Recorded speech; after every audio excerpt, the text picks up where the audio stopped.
Greetings, y'all. Kalanar here with a bit of an update as I'm pushing into Endgame on the Exsanguinate Mind Saboteur that I put out in that last video. Y'all really seem to enjoy it, and there's a bunch of good content, updates, and some key mechanical information to sort of review from that last video and get you set on the right track. So if this is the kind of build that's interesting to you, let's jump right into some footage.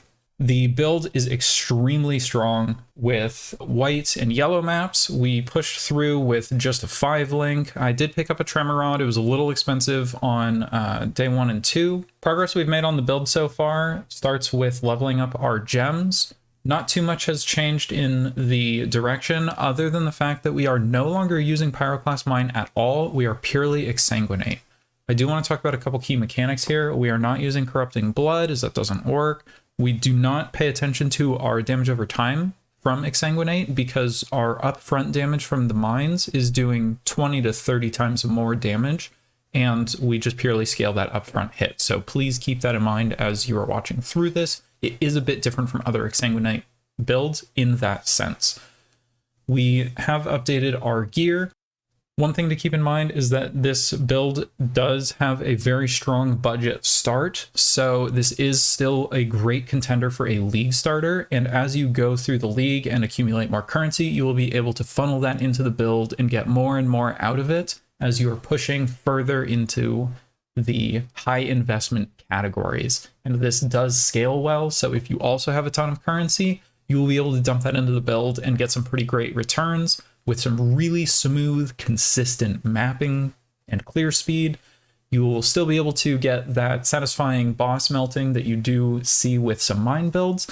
It, I would say, on that spectrum, clears a bit faster than boss melting, but we still get a healthy amount of both as we are continuing to invest into higher tier red maps and as we get closer towards an Awakener fight, as well as some of those real endgame bosses. So more to come on that. Right here, you can see that we are running map mods that you would never want to run, all stacked into the same map. We're talking minus max res, additional damage as elemental, crit multi, Ellie reflect, fizz reflect. There are almost no map mods that we truly need to avoid, and you really will be able to just have a great time alking, voling maps, and pushing through your Atlas clear, which is what we are actually doing right now. You can see that as we're running through ultimatums, we are not taking any care to actually aim our mines, since the mines are auto-targeting. We don't need to worry about the restriction that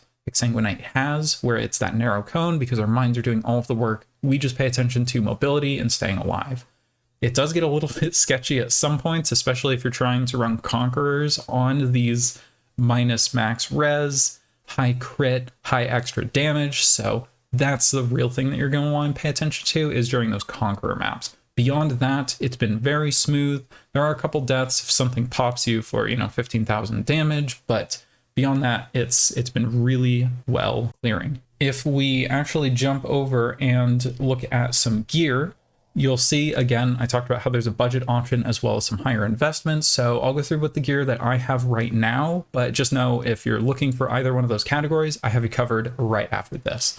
So as I was saying, I did get lucky and I picked up a 6-link Tremor Rod. So this spiked our damage tremendously. We were clearing with a 5-link all the way through till late in the end of yellow maps. So if you're still running a 5-link, or if you can't really get a 6-link before you're pushing into the end game, don't worry, you're good. I just got a little lucky here. But talking about our gem links here, this is our main setup, and it is Exsanguinate. We leveled up a bunch of Exsanguinates as we were leveling. We Vaaled one of them and got lucky and it hit level 21, so we're using that here. One quick note, we do actually want to use a Divergent Exsanguinate, because this gives us, you can see from the quality, fire tendrils at up to 2 additional targets, and that will be helpful since we are focusing on clear speed and just hitting as many targets as possible. The normal quality is just giving a skill effect duration, which we do not care to scale. So jumping back to the rest of the links, we do have trap and mine damage. Nothing much to say here, it's a bunch of damage. High impact mine support we will get back to, but know that this is giving us a less damage multiplier, but we are getting that chance to deal double damage on hits, and more caveat to that in just a moment. Swift Assembly just lets us throw extra mines, so we're getting our full 19 mines down a bit faster. Controlled Destruction is just a bunch of damage. We have the critical strike chance to spare here, so we are good. And finally, we just have Brutality for a chunk of damage. Now, 2 additional gems I will point out here are Charged Mines and Chain Support. So Chain is something that, as I was saying, you can swap this in if your damage is clearing fine, and you will hit stuff and kill things off screen. So this is fantastic for clear speed. I swapped this out for trap and mine damage personally because I don't have any white sockets. If you have white sockets, a lot of these things become way more flexible. The other is Charged Mines. Charged Mines will get you frenzy charges, and it will just give you an extra bit of mobility from clearing through maps from that mine throwing speed. I swapped this in again, if damage permitting, onto Controlled Destruction. If you can run both of these, you will be cruising through maps, and it feels beautiful. Legions with this is such a nice feeling. As someone who uses Pyroclast Mines and even Blazing Salvo, Legions is one of my favorite mechanics, and I was heartbroken when I couldn't run it on those builds. This annihilates Legions. It's fantastic. So I just keep these in my glove because I have extra links right now. So putting these back in, let's jump into auras. So I am running just a level 2 Enlighten. I got lucky twice actually from Ultimatum and found 2 Enlightens. So this is just a level 2, nothing super expensive, but that allows us to run Flesh and Stone along with the Maim. And Maim and Flesh and Stone in Blood Stance allows enemies nearby within this red aura here to just take increased physical damage. So that's a very nice additional multiplier on our damage. We are running some Skitter bots for the more damage as well as the chill and shock effect. Now, once you start running this Enlighten, you will be able to run War Banner. And so War Banner, again, increased physical damage. This also allows you to place the War Banner down. This is usually during a boss fight, and you will get Adrenaline. So Adrenaline is going to give you 100% increased damage as well as reduced physical damage taken, I believe. And so this can just be another spike of damage. So if you combine this with something like a Vaal Righteous Fire, you will really start melting down bosses. So the other aura that we have on right now is Precision, and this is just straightforward, a bit of extra crit. Something that once you start getting to like level 4 Enlighten, this is some of the high investment leaking in, is you'll be able to run Herald of Purity as well. And this leaves you just enough mana where you can still run a Flame Dash with Arcane Surge. So you'll probably have to drop the level down on this a bit, but it all still fits together just fine. One quick note is you don't want Maim in your Herald of Purity link because Maim will support Herald of Purity and increase the mana cost. So you might need to split up your auras there. So do keep that in mind. But beyond that, we have a cast when damage taken Immortal Call setup. So this just helps from some of that spike damage to prevent, especially things like porcupines. And we are also running a Ball Lightning with Hex Touch and Vulnerability. This does not have to be Ball Lightning. I'm still honestly experimenting with this a little bit. It's just the application to get that Hex Touch rocking. Then we do have a socket spare for a golem of your choice. This can be Flame Golem for damage, it can be Chaos Golem for physical damage reduction, or it can be a Stone Golem for life regen. And talking about the gear more specifically, just one note on Tremor Rod, this is giving you +2 to level of socket and spell gems. This applies to Exsanguinate, of course, but this also does apply to Controlled Destruction since it has that spell tag. So something to keep in mind if you are swapping out Charged Mines for Controlled Destruction. But Machina Mitts are something that is a little bit divisive with mine builds. Some people really like them, some people are ambivalent, some people hate it. I'm, in the middle. If it works, it works. If not, I'll find something else to put here, like a rare with life resists and chaos resist especially. But Machina Mitts is the one source that lets your damage dealt by your mines give you life leech, and that is helpful for Exsanguinate specifically because it does cost life. Now, jumping back to what we had spoken about earlier on high impact, you can see with high impact, we are reserving 209 life. If we remove this, you'll see that we are reserving much more life, and that is because of the 30% cost and reservation multiplier here. So This can be really nice when you finally add this in and you do not have to worry about using quite as much life. Although I will say the regen that we get as a Saboteur does help cover this in either case. So it's not too much of a concern, but a neat little perk there. Now, quickly jumping ahead one moment on high impact mine. So on Saboteur, we are going for Demolition Specialist, and this gives us 150% increased effect of auras from our mines. Now, if we read high impact mine support, this does give us the 20% less damage, but 2% chance to deal double damage to hits against enemies near it, up to a max of 100. Since we are throwing 19 mines, and each of these mines is now getting 150% increased effect, this actually reads as 5% chance to deal double damage. So we have a 95% chance to be dealing double damage with our mines.